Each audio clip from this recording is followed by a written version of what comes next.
1971, during the Christmas vacation, almost all the students of the closed boarding school for girls Blackvale are taken home.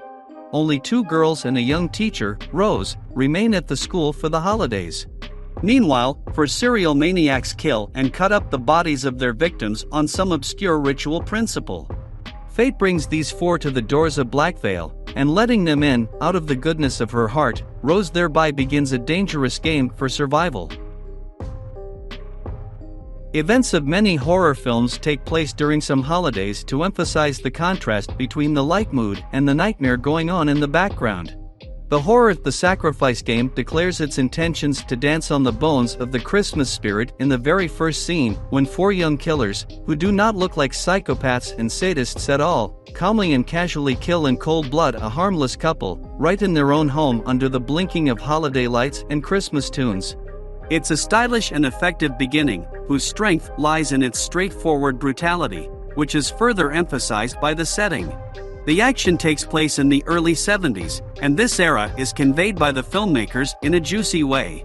Nevertheless, in general, the director and screenwriter of the film Jenn Wexler chose a slightly elevated, subtly blackish style of narration, when everything happening on the screen is dark and brutal, but at the same time, the authors do not forget to wink to their viewers, as if hinting that this is just a movie, a scary bedtime story, which should not be taken seriously. Here and there are scattered small elements of the game. There are stylistic conventions of trashy horror movies, postmodern irony, camp and kitsch.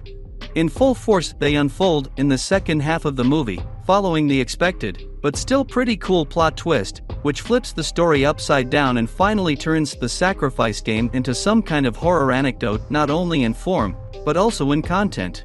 The main acting highlight of the movie is Mena, remembered by many for his title role in Disney's Aladdin, but here he has dramatically changed his screen persona.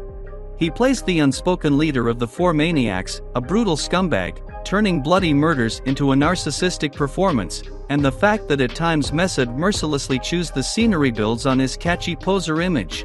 There are no complaints to casting in general too, all the actors are vivid and memorable.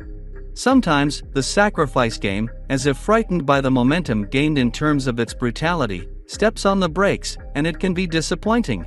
But partially all falls into place in the finale, where the authors remind us that this is not some lost movie from the 70s, but the child of 2023. Because after all, the participants of this Christmas mess get what they deserve, it turns out that in addition to all this is also a manifesto about the power of female friendship and the triumph of girl power. Well, let it be so. This spirit-lifting witches vibe doesn't spoil the overall picture.